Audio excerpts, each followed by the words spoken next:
The St. Kitts and Nevis Independence 40 Committee presents Conversations, Reflections, and the Way Forward. This interactive discussion series provides an in-depth view of the trials and achievements of the past, as well as the accomplishments, threats, and tremendous opportunities of today, and in the coming years that will transform the Twin Island Federation into a model sustainable island state, serving as a beacon for all. On this edition, we trod the road to independence.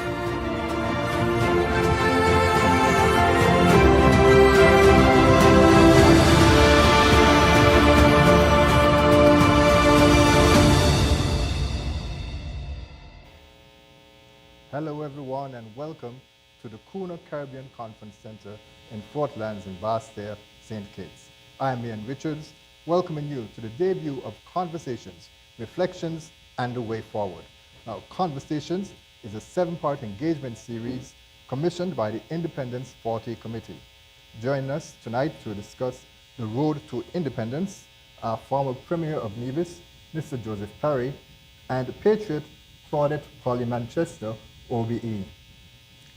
Welcome, Mr. Parry and Ms. Manchester. Thank you. And Ms. Manchester, if you mind, I think most persons would refer to you as Polly. They know you as Polly. Do you mind if I were to call you that during our conversation? That is quite an order, thank you. Right, okay. So first off, let's give a sense of who we are. Who is Joseph Parry and who is Claudette Manchester? Mr. Parry, can we begin with you? Okay, thank you. I have been a teacher. Graduate teacher at the Charleston Secondary School. And I was there until 1978 when I went to Social Security, manager of Social Security in Nevis for 2 years. Then I became a permanent secretary of Nevis Affairs in 1980. And at independence, I became permanent secretary to the Premier. And in 1987, I entered politics and won my seat and was a Minister of Agriculture, Tourism, etc., etc.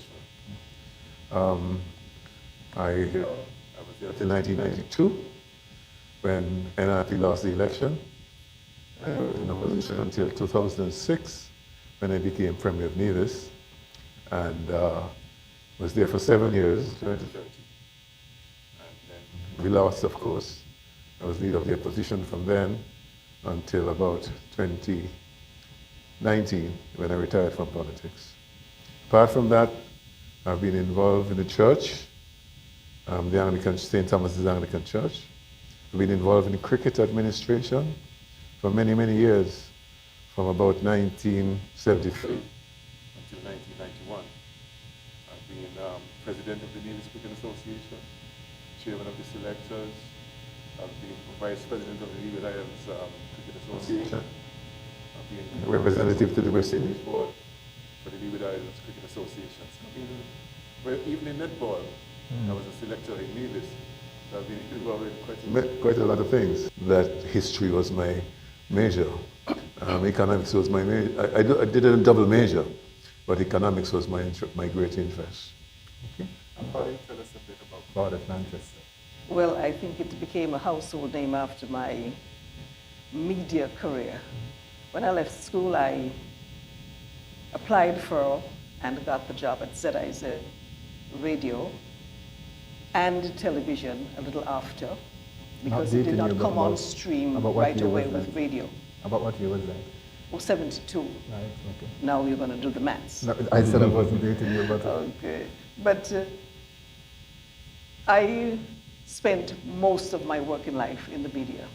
And I had tremendous opportunities there because I started off as a substitute, and then I got appointed as an announce operator and went up the ranks to senior announcer and producer and then general manager. And that spanned about 30 years. Within that period, at the level of the general manager, I was offered the opportunity at the CBO level, representing ZIZ Radio and Television. And that would be the Caribbean Broadcasting Union. Broadcasting Union, which was headquartered in Barbados. Well, the merger came after with Carl. And I became the first female vice president of CBU. I served under Vic Finance. That name should ring a bell in the Caribbean. And then I was also elected at the same time, well, selected to be the representative on the Caribbean News Agency Board. That's CARNA. There were stringers between all the islands in the Caribbean for news. You may recall they had a program called Caribbean Crossfire, things like that. Okay, and then I had the opportunity to visit the Commonwealth Broadcasting Association for one of their AGMs that we were invited to as heads of media houses. And it was at the one in the Bahamas that I must have said something that impressed people. And I was selected to be the Caribbean representative for the Commonwealth countries. So that ranged from Jamaica, where right now the island chain, to Barbados, because by then some of the other countries were already republics. So it was quite widespread, and it offered me the opportunity to visit countries all around the world. And you gather a wealth of experience. You saw the differences with the types of constitutions and the levels of freedom of speech, censorship, which was an eye-opener for me. But you are able to come back with a greater appreciation for what we have at home, especially when you go on the motherland of Africa. Yes, totally different. But on the side, I also had my foot in the door where I did some promotions for tourism. And that was the Carabel Batik. And interestingly enough, I heard that there's something really on Facebook very hot from yesterday. Morris Widdowson, who's the proprietor for that business, and he has done tremendous work here with Carabel. He was one who negotiated to have the Cunard Countess and the Cunard Princess come here years gone by. And I would join that ship from Tortola and cruise up to Nevis first and then St. Kitts, hosted the batik show, with models from. Right. So we were able to sell St. Kitts. And by the time the people, the visitors docked the Nevis and the St. Kitts, they wanted to know more about us. right. And the island tours became very popular. So it was a spin-off because you're using your communication skills. Right. So essentially, it sounds like you and Mr. Parry have had both experience in tourism. Mr. Parry as a foreign minister. Yes, I remember when you worked down here as the Minister of Tourism. I didn't mention Yes, that, but yes. I was Minister of Tourism from 1993 Yes, until 1995. Right. So let's go further back now, back to a time when St. Kitts and Nevis and Anguilla was not an independent state in terms of, well, of course, Anguilla is part of British overseas territory, but St. Kitts, Nevis, and Anguilla they came together in terms of a statehood. What can you tell us about that time period? Mr. Parry, we'll start with you. Essentially, what was it post-independence like from your point of view? Well, okay, you're talking about me as a young man in the teens, because I was at school in St. Kitts from 1965 until 1967. And I was fortunate to have as a friend Marcel Foy from Anguilla, Van Sambre from Nevis, and Marcel Foy from Anguilla. And it was very interesting to learn about Anguilla because I had never been there. But I got the impression that, relatively speaking, Anguilla was not very developed. There was that movement at the time, fortunately or unfortunately, for the colonies, Anguilla on the one hand and Nevis on the other, to have a direct relationship with Britain. So you had that type of discussion, that type of, especially around election time, certain issues arose. And by 1967, I'm sure we are all aware that Anguilla declared itself separate and apart from St. Kitts, Nevis, and Angola. And I don't know that practically after that Angola had anything to do with St. Kitts and Nevis. In terms of St. Kitts and Nevis, I'm more comfortable with that because I know that. And there's no doubt that there were serious family relationships. Polly just told that her mother is from Nevis. And yeah, I know that I had an uncle in St. Kitts, Vincent Parry from Mark Knight, and many relatives from Nevis and St. Kitts. Marriages, people from Nevis married to Kittitians, Kittitians married to Nevisians. So there was that closer relationship and that daily traffic between St. Kitts and Nevis. In fact, when the Christina went down in 1970, I had just come back from university and had to work for a month.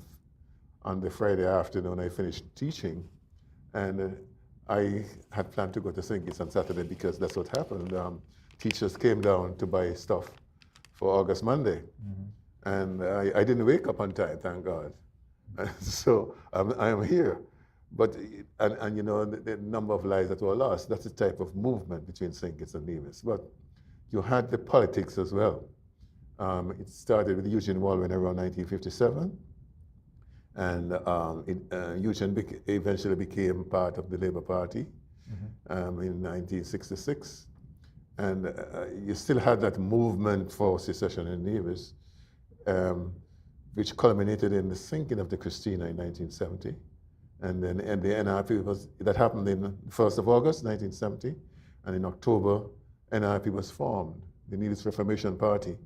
And the idea was to ensure that Nevis became a direct part of colony of Britain directly, rather than with the associated arrangement. The British tried to deal with that by giving us a state in association with Britain, whereby both Angola and Nevis were to have local governments, so they would have to be able to make certain decisions in their own island. But it was all administrative. One of the things that most people don't realize is that Britain was not sending money to these islands for development. The money was for administrative purposes. And so a lot of the problems that were blamed on St. Kitts or blamed on Bradshaw really should have been blamed on the British for not doing enough to develop these islands. But you know how it is. You blame the person who you see and the person who you talk to. Right. And so we want to discuss the politics of it a bit later on in terms of with the British rule and you know, that sort of a organization, the way the institutions were managed there. But Ms. Manchester, from your point of view, what can you tell us about life post-independence, pre-independence? Well, from the perspective of St. Kitts, Nevis, and Anguilla, interestingly enough, my paternal grandmother was Anguillan, Agatha Lake, but she moved to St. Kitts and went to Sander Point, and that's where my dad was born. And he would say, almost with a little arrogance, that he's from Sandy Point, the town of Sandy Point. It still happens today. And he says also, we are fearless Sandy Pointers because we were born under the guns, referring to the cannons at Brimstone Hill, which have been silent now for a very long time. And my mother, total Nevision, from Brickhill in Nevis, one of the Nisbets. And her mother came from Barbuda.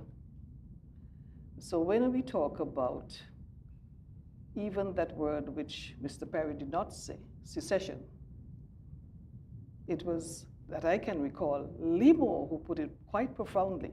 He said, you can't divide blood. Not with that interlocking of families and people who would catch the boat to come down here, not only just to shop, but to work and go back, and they still do it. And so that unifying force is difficult to separate. Then cricket. And Mr. Parry would know that, well, my sister married a Nevisian cricketer, Livingston Sargent. And when you have those games in St. Kitts at the Berridge Hubble Trophy, and then you go to Nevis, and it was alternated on a particular holiday weekend. I can't recall which weekend it was then. Our house, which was a family of 6, was divided 3-3, because my mother Nevisian, my brother, deceased now, Cuthbert Panis, Nevisian, And then Millie was supporting her husband. So it was just left to Daddy Don and myself. Yes. So 3-3. And it was interesting, friendly rivalry. But beyond that, more fundamental to the argument of Nevisians and Kittitians and who we are and what we would really want. At the level of family, you didn't have that division. I only really saw it coming out in the intensity of an election campaign. After that, we were cool, we were all right. So that actually leads me to the next question then, in terms of, you spoke about everyone being as a family. How would you say that compared to the pre-independence period as opposed to the post-independence period as well? I must say, from my limited experience, the impact of it might have been a little softer, because when Nevis had its internal administration government, I think it gave them more leverage. And so if you're hearing it, everybody would not be taking it on to the degree of intensity as might have been earlier. There are things about it, but in my case, I leave that to the politicians. Mm-hmm. Yeah. And I live happily ever after with everybody. If I may say, it's interesting that Polly speaks about the cricket, because that was a way for Nevisians to demonstrate in their minds their equality. And beating St. Kitts was a must. Mm-hmm. Her brother-in-law, Livingston Sargent, who is a cousin of mine, by the way, we came from the same village. And when it came to cricket, you just had to put, you could take a frog, you could take a dog and just mark St. Kitts on it, and Sarge was going to make 100. It was that fierce. And I think people, the Kittitian players also felt the need not to lose. But for some reason, we always beat them when it came to the Howell Berridge Trophy. And it was a great celebration on the side of Nevis. In terms of the feelings, really, Nevisians felt disadvantaged. There's no doubt about that. They felt disadvantaged. And many Nevisians left home, went to the Virgin Islands, went to the United States of America, Canada, England, etc. And basically, Nevisians depended on remittances from abroad to survive. There was no particular payday except for the civil service. But why did they feel disadvantaged? Because, okay, I'll give an example. A civil servant in Nevis, having become a senior clerk, could not get promotion unless they went to St. Kitts. The most important position in the civil service was headmaster of the Charlestown Secondary School. Then you had somebody in charge of the treasury and somebody in charge of customs. And that's why when the Christina went down, there were so many civil servants who were drowned because they were working in St. Kitts and coming home to their families on the weekend, the Easter weekend. Right. So that created some confusion. The other thing is, I would say Bastia was far more developed, commerce, activity, etc. And in Nevis, it was reign of cattle, people being fishermen, coming to St. Kitts to sell their fish, etc., etc. I know it because I felt it, especially when I came to school in St. Kitts in 1965, 67, and lived in Bastia, in the heart of Bastia. I know what the difference was. But as I said earlier, it is because money was scarce. There was one problem, though. I think it was an economic mistake. I think Mr. Bradshaw came up with an economic theory, which was practiced in other parts of the world, whereby Nevisians would have the agricultural base. They actually established farms, animal farms in Nevis, and people from Barnesgate were encouraged to come down to live in Jessops so that you can have that type of farming, and people resented that. They said, if you're going to develop St. Kitts, Nevis should develop too. And I will make this interesting point. When Southwell was chief minister for the brief while when Mr. Boucher went off to Trinidad, he started tourism in Nevis. And that made a difference. You had Nichols, Pinnis Beach Hotel, Nisbets in Charlestown, and the inns. Most of those inns that you see in Nevis even now, Golden Rock, Montpelier, etc., they originated with Paul Southwell. That made a difference, and that is how the Nevis tourism started. But that was the feeling pre-independence. So what about post-independence? Post-independence. Those feelings still exist? Post-independence, there was, people were happy. But then often it happens when you have a change of government or something happens. Expectations were too high. People wanted everything to change overnight. It doesn't happen that way. And that led to some disillusionment on the part of certain persons. But I want to make this point. The Nevis Reformation Party led the fight for stronger government on Nevis. That government was given in 1983 at independence. And I personally don't feel that since then, people have not made use of the government enough to develop the country. Because in the Constitution, there are considerable powers in there, put in there by Mr. Daniel and his team. Tourism development, agricultural development, all different types of industrial development. And I sense at this point, that some people are talking about what the federal government is doing for Nevis. You cannot argue and demand and get a government of your own that you can develop, that you can use to develop your country, and then ignore it and begin to fight over the government in St. Kitts. I believe the BS divisions should understand what we have, what we got, and make use of it to develop. And then we can argue about other things. Okay. Ms. Manchester, give us your point of view in terms of the people. What were they like pre-independence and post-independence? How have we grown? How has there been growth? There has been, because our people have had a great opportunity for exposure. See, when Mr. Barry said that a lot of Nevisians had gone abroad to work, that in itself was personal growth for them. And you found that a lot of our people, both St. Kitts and Nevis, they went abroad to study. Some of them came back after graduating, others not, but at least they tried to help from a distance to ensure that they gave back something.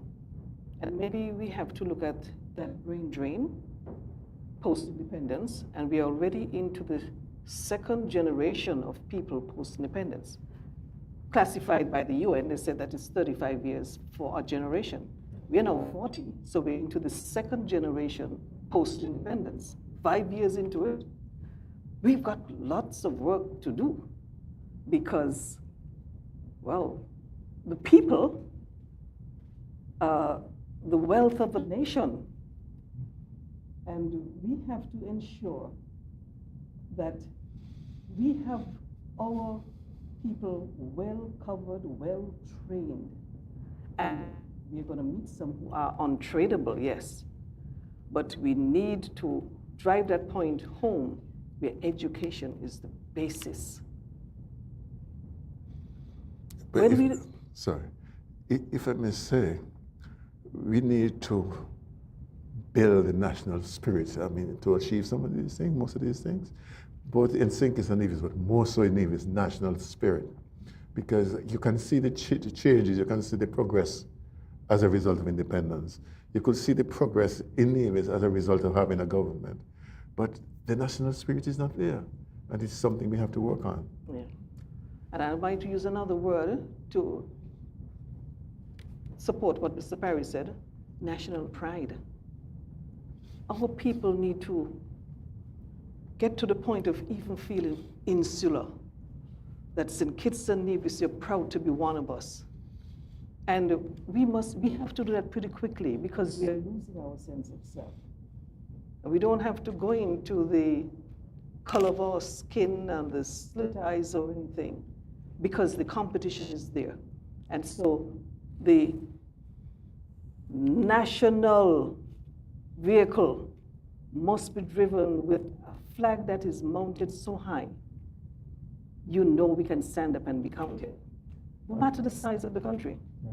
And that is exactly the type of spirit that the Independence Party Committee is attempting to capture within the people across the Federation. And this series, I can tell you, when we would have started it here, there are also going to be sessions in Nevis as well for conversations. And so we certainly look forward to going over and having these exchanges of conversations and ideas. And certainly something that the Independence Committee 40 is focused on, as I mentioned.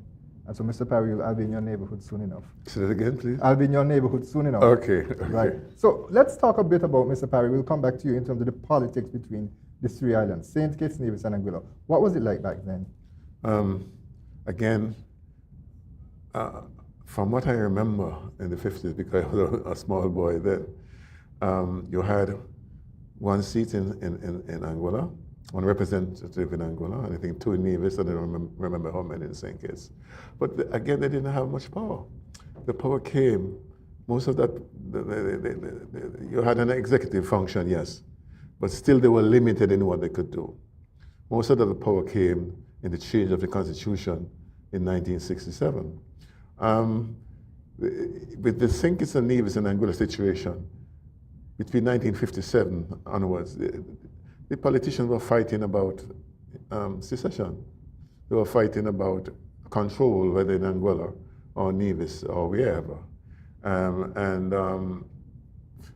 Hardly anybody was paying attention to development, serious development. That didn't seem to have been a big word.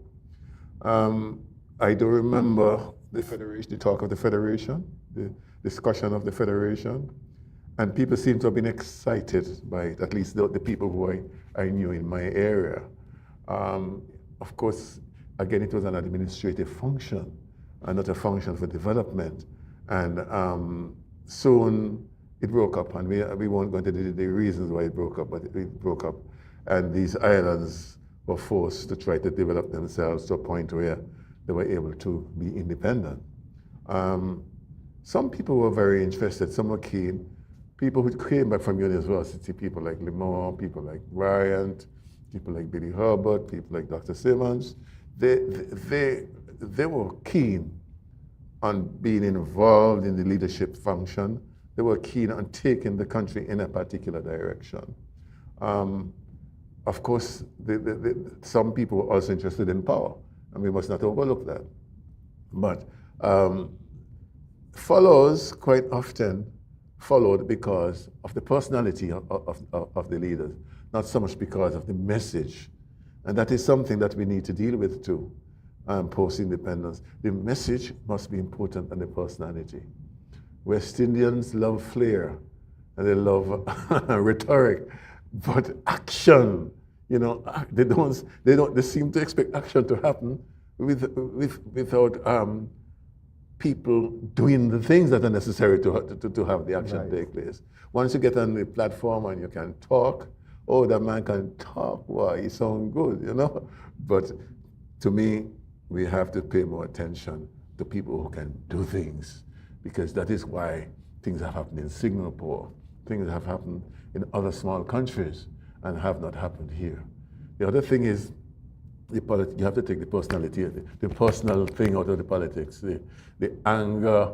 I tell, as a politician, I say to people, look, stop, do not speak to your friends, speak to your family. Don't let me cause you to be divided, because that is not my intention. My intention is to take everybody forward. And we have to learn to work to disagree and agree to disagree without being personal about it. I must say, and I know you want to move on, the younger generation seem to be less emotional about politics, and sometimes even to the point where they're not interested in politics, which is not a good thing. I was just going to ask you if it's a good thing or a bad thing. Huh? Is it a good thing or a bad thing? It's a bad thing.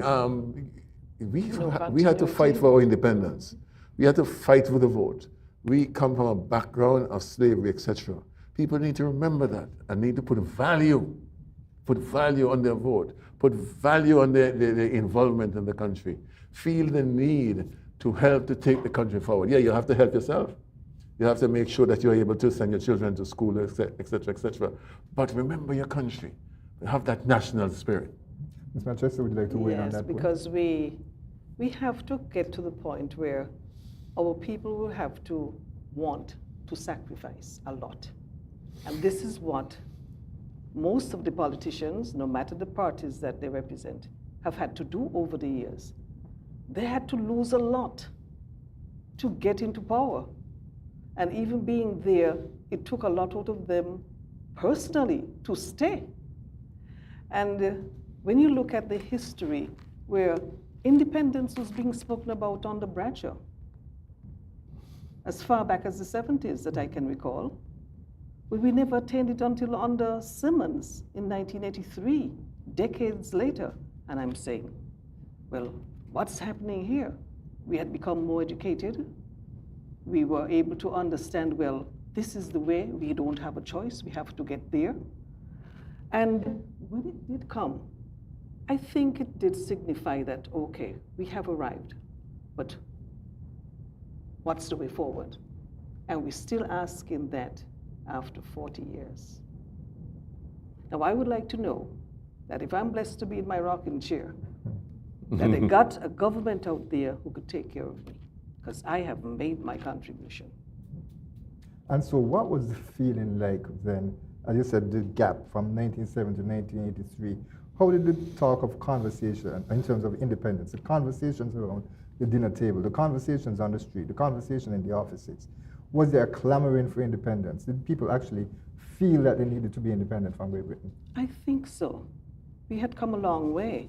And then what we would have achieved then made us what we are today in the decision-making process at the global table, the United Nations, at the IMF, at the World Bank, making our own decisions. But has that spiraled down the chain? Because as Mr. Perry said, the younger ones don't have an interest in the politics for some reason or other. We've got to get into their mindset. Maybe it's because of the way they were socialized. And there is a word that I get frightened of when I hear it. Instant. We want it now. We have an instant culture. And then there's another one, rights. That unnerves me too, because then it has a different color depending on who is saying what. And it creates a sense of confusion. And nobody seems to know how to get us out of that, because again, it's a mental problem. We have got to be passionate about who we are. We've got to want to be. And it's that socialization process that might be lacking, the basis of which is the family, the family. And now the makeup of the family is even more frightening. We don't have to go in that, there's a whole nother topic. But again, rights. Mr. Perry? Yeah, well, I agree with what Polly has said about the socialization, about the now mentality. And the problem is we are so close to the United States of America that what the desire, the way they conduct themselves influence us whether we like it or not. And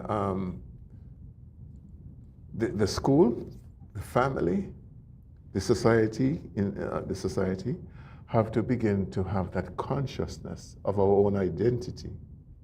The things that used to matter to us 50, 60 years ago, things that we were taught, honesty, decency, pride, believe in yourself, etc., etc. Those things have to be taught, inculcated in our people at a very early age. Respect for each other. The importance of working hard, striving to achieve over time, not instantaneously, not now. It takes time to get where you get. and not to get ourselves into the Americanisms, because I don't think a lot of the stuff that comes out of America is so good for us after all. But then let me ask you then, in terms of, as you speak about the gap from independence in terms of 1970 to 1983, Bradshaw to Simmons, would you say that the call for independence was fueled by politics? Because as we spoke about the influence of the politicians back in the day. Well, you know, I hope I'm not controversial in this, but it seemed to me at one point that Britain was pushing harder for independence than we were. Why do you think that is? Because why it happened? Because Britain found itself not to be a wealthy country anymore, and they had to try to organize their finances. They did not see these islands as profitable anymore, because remember, imperialism has to do with what you get out of the islands. Right. Sugar was dying or dead.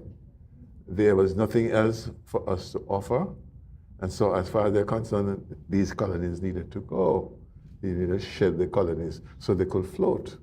And I suppose what they wanted to see is that we were at a level where, in terms of administration, we could run things. But unfortunately for us, they had not done any type of development that could have been a foundation for us to move forward to be truly independent. And that goes back to what you were referring to earlier in terms of the monies that was being sent to Britain, to the colonies. It was being done basically for administration. Yeah, if you check back in you would have heard about the Moyne Commission. Before that, the health situation was terrible. No proper clinics, nothing at all. It was after that period and after the Second World War that our health situation improved. And because the interest was not necessarily in us as a people, the interest was in what they could get. And once there was nothing to get, we had to go. And so while there was that movement of pride, and we don't deny that, because when I came to grammar school back in 1965, I got it. And from cricket, etc., people like Frank Worrell and those kind of people, and even Muhammad Ali, that kind of pride that we want to be independent too. But I don't know if it was universal in the islands, but you had that group of educated people, you had that group of people who had that consciousness, who were pushing, yeah, you don't want us, we don't want you either, we can move in a particular direction. And I think right now, post-independence, everybody has that consciousness. Let us say everybody, the majority have that consciousness that we could be independent. We don't have to have the Queen as the head of the state any longer, because what is the benefit of that, you know? Follow your point of view, because you have the unique perspective having parents, one from Anguilla and one from Nevis. No, one from Sandy Point. Right. My grandmother was the Anguillan, and that's paternal, and the other one was the Barbudan, Right. maternal, yes. But it's good to have that influence and to be able to think, to make a decision that would be pertinent to what would be the best way forward. But when Mr. Perry was speaking, there was something that came to mind, and it has to do with almost a cliche kind of slang. I picked it when I was in Jamaica. They used to say, oh, a lot of those countries only got flag independence. Where is the independence of the mind? And it was Bob Marley who popularized what Marcus Garvey had said. Emancipate yourself from mental slavery. None but ourselves can free our minds. We have to have that strong sense of self to want to be ourselves and to stand on the global platform and say, we are here. So independence must come with the energy, positive energy, to come forward, because as I said, I want to be taken care of when I can't take care of myself. And I'm sowing the seeds now. I help voluntarily in a lot of areas because of that. So when the politicians have made deeper sacrifices, would have been given all that they could and can't anymore, and they now return, the others who are coming up, and I'm really getting so concerned. Mr. Parry said they're not interested. So who's going to run this country? We have to pull each other together now. Let's stick with the politics, Mr. Parry, and you referred to it a bit earlier in terms of the representation of the people from St. Kitts, from Nevis, and from Anguilla. How was that broken down in the sense of the rule of the countries? Because of course we know that the federal, well, it wasn't the federal government back then, but St. Kitts essentially was given control, and the British, as you mentioned, they tried to have functional governments in Nevis and also in Anguilla. After 1967, yes. Yes, how were the countries represented? Well, let me say this. In 1967, the Nevis Island, the Nevis local council, really was a toothless dog. They depended on a subvention from St. Kitts. And because Nevisians were so adversarial towards Bradshaw, the Nevis local council, under NRP, the Nevis Reformation Party, quite often had no money. From January to November, they had no money. And then they'll be given a subvention either late November or early December to spend by the end of the month. and so they rushed around and they built strip roads. Some places in Nevis still have strip roads, where you have 2 strips, nothing in the middle. That is what they were able to do, give subcontracts to people to build roads, try to build a little dam here or whatever for water. So why didn't they get the money during the rest of the year? Pressure, political pressure. Political pressure. I mean, I don't want to go into any details because that's so long ago. Right. And things have changed considerably. But that is how the political war was fought. Okay, you say you're against me, I'm not going to give you anything. And when I give you, you don't have much time to spend it. People, the best thing for you to do is maybe to support me rather than bother with those guys because they don't have any power, you know. So that was then. By 1980, though, that changed. And I was there now. I was a grown-up. I was permanent secretary of Nevis Affairs. And we were able to do the Nevis Reformation Party. We were able to light the airport in December of 1980, Polly. We were able to provide water to most of Nevis, build reservoirs, had proper distribution pipes, etc., etc. And after independence, especially after independence, we were able to do much more than that. Because before independence, electricity was only available in certain places in Nevis. After independence, we were able to develop the power plant at Prospect. We were able to make sure every house had electricity. The electricity used to go off and on all day long. A lot of that was cut out. It still goes off sometimes. but it improved considerably. We were able to provide water all year round. We were able to improve the telephone system, and that provided the infrastructure to attract certain businesses for tourism development, some small industries, and basically to make life more comfortable. But you made a point earlier that I want to come back to, where you said that Bradshaw, in your opinion, was unfairly blamed. Yes, up to a point, yes. Up to a point, and interestingly, my children are related to him because there was no money available, or the money that was given was limited. Britain was not as rich as people thought. They had their own struggles up there, and when I went to England, I realized that a lot of them who came down here, the administrators that had important positions, were poor up there. They didn't have much, and so the funds that were made available to the Caribbean was very limited. Even at independence, it was £5 million or something like that was made available for St. Kitts and Nevis. What could £5 million do? After, and with tongue in cheek, I said, after 1834, when they compensated the masters for the loss of the slaves and didn't compensate us, what could £5 million do? So, independence for us was a struggle because we had to start all over. I will tell you this, the Nevis Island government started with $250,000 EC. And because Mr. Daniel was Minister of Finance, and that money was situated in the National Bank in Nevis, he took it up and used it to start the island administration. Otherwise, how would it start? Okay, you cannot blame the federal government, but he was part of the federal government, so he'll blame himself. And the problem is that there was little money to go around. Little money to go around, because the work that should have been done with the help of the British between 1957 to 1983 was never done. They never saw that as part of their role.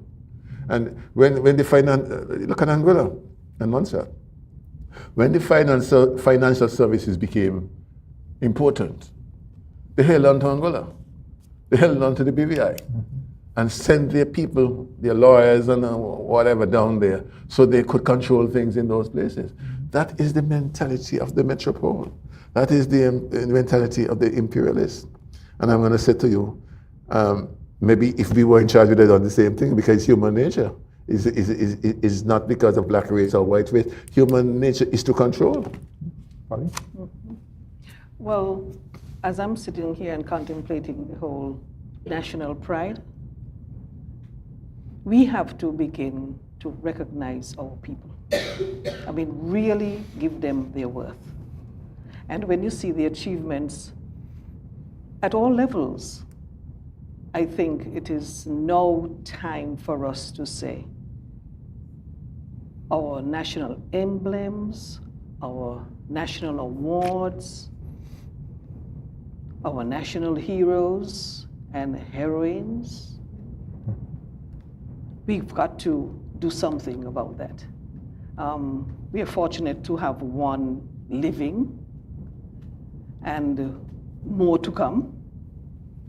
But we must be able to instill that so that our people respect for ourselves after they would have made their sterling contributions.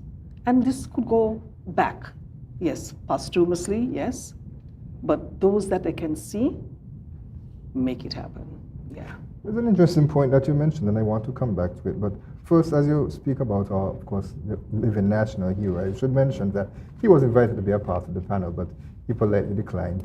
But in terms of, again, your unique perspective for having family members from Anguilla and also from Nevis, the fallout between St. Kitts, Nevis, and Anguilla, when it happened like after 1967, do you think that there was rife between the ordinary man on the street from those islands? I don't think so, because I don't have that experience. We always saw it as the politicians. And my dad didn't allow it to penetrate the family. He was one who felt like that's for the politicians. And I could support that. When I went to grammar school, I have friends up to today. Taplecito was my friend, and I have other friends. There was no serious division between the people. The Kittitians came over for their mangoes. The Visuals brought mangoes over to St. Kitts. And on special holidays like Whitsun, they'll come over on excursions and so on. And so the people were fine. My great-grandmother had a friend in St. Kitts. My grandmother had friends in St. Kitts. We stayed with them, and they came and stayed with us. And you see, that is why we come to the maturity of our people. How would we have grown to have that level of appreciation for each other, regardless of the politics? People have to rise above that when the occasion warrants it. The insularity can't work anymore. 40 years on? No. We are into the next generation, as I've said earlier, and we have to capture what's left. Otherwise, we would not even have ourselves to hold on to. I'm pretty passionate about it because I'm getting there. And Social Security got to work. So let's get this independence thinking right. It's too long now, and I'm only talking about the first 35, and we're in the second 35. But there's a whole nation behind there, and we are getting younger every day. We have to be taken care of. Right. Yes. Mr. Parry, earlier you mentioned, as we continue with the political aspect of it, you mentioned earlier about the Federation, that would be the West Indies Federation, of course. How do you think the formation and the collapse of the Federation would have impacted the push for independence? I think it created an awareness. The whole idea of federation created an awareness that we can do it. We can run our own affairs. That message was sold to the elite. That message was sold to the middle class, and throughout the Caribbean. What happened is the insularity crept in. The Jamaicans felt at the time that the other islands will depend on Jamaica, and Jamaica's economy was strong at that point. I think Trinidad and Tobago was a little more willing to work with the smaller islands, and only when Jamaica pulled out Erica and the guys did. But then everybody said, hey, look, we can do it too.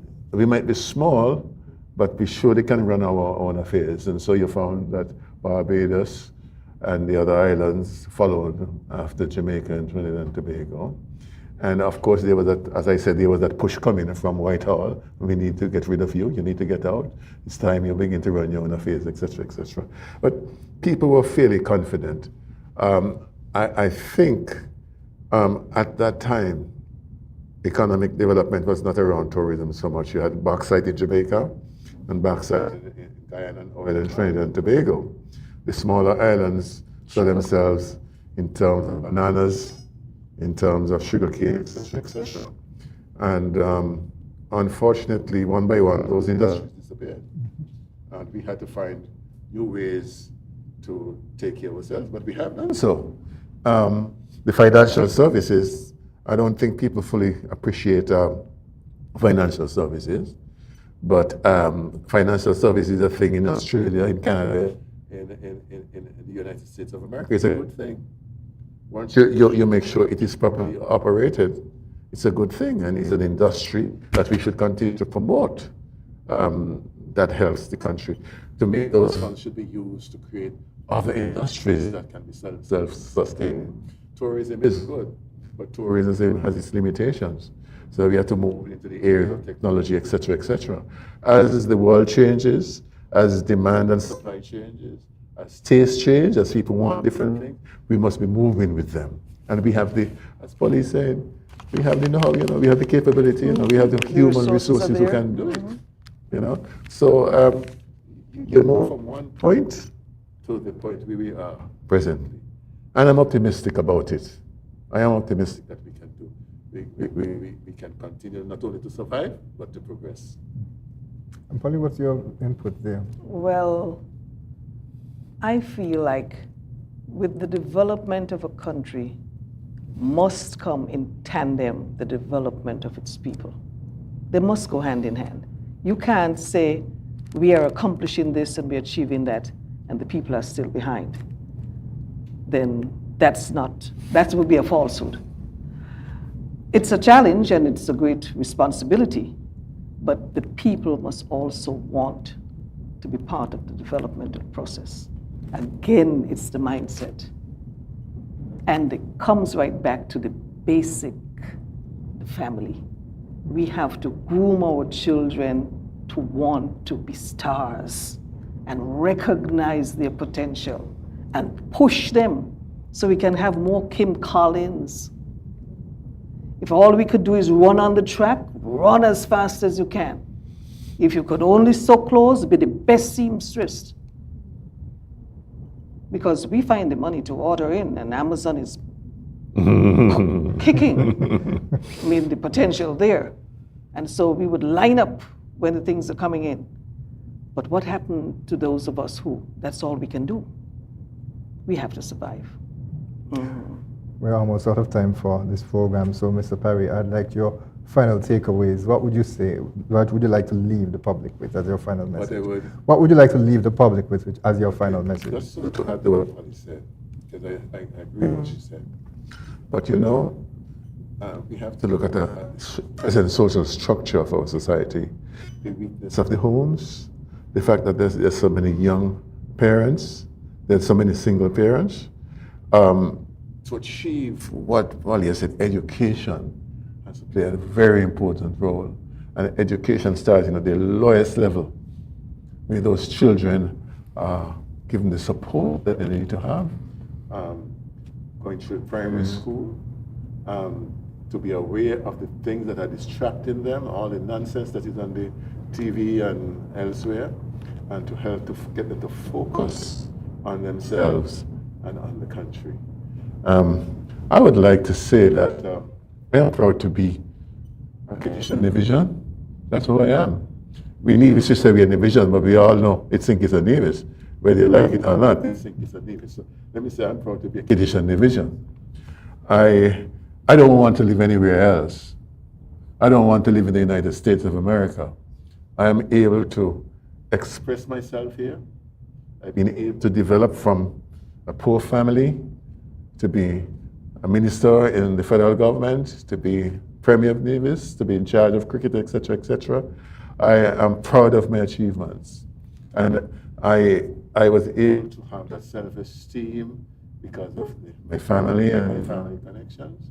I'm hoping that those are the kind of things that we can focus on.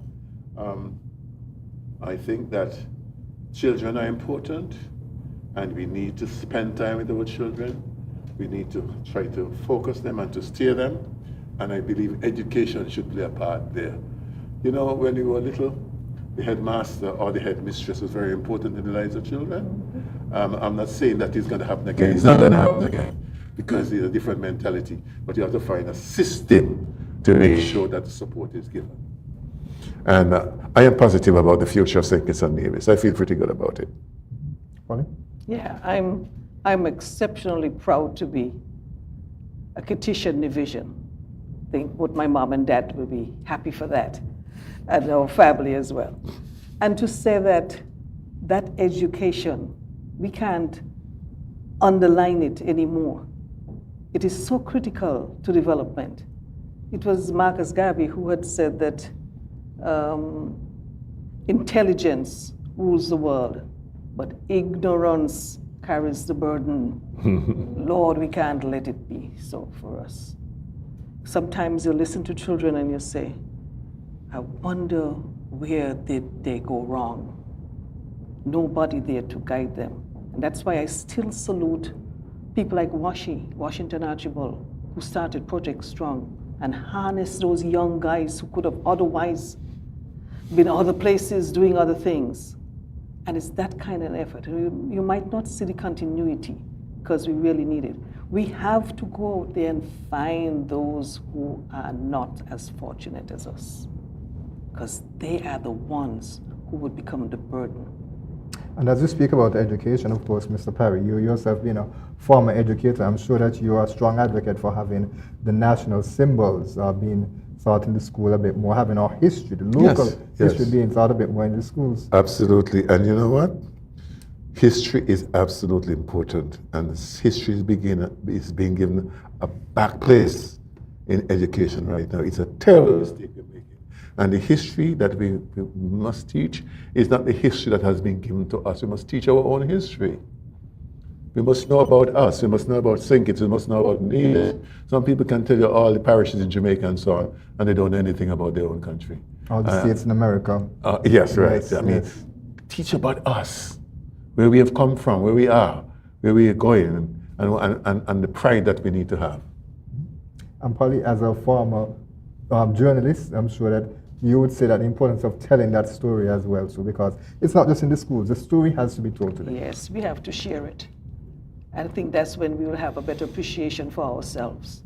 Yes, we have to get it out there and tell them, you are somebody. It's good to be. It's great to be a Kittitian and a vision.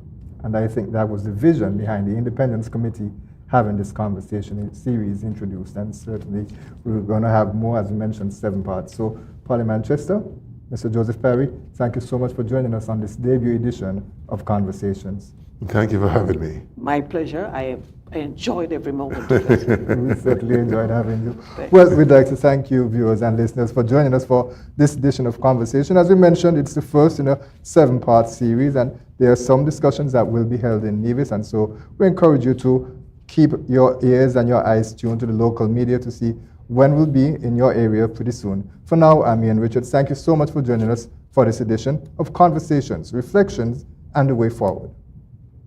The St. Kitts and Nevis Independence 40 Committee presents Conversations, Reflections, and the Way Forward. This interactive discussion series provides an in-depth view of the trials and achievements of the past, as well as the accomplishments, threats, and tremendous opportunities of today, and in the coming years that will transform the Twin Island Federation into a model sustainable island state, serving as a beacon for all. On this edition, we trod the road to independence.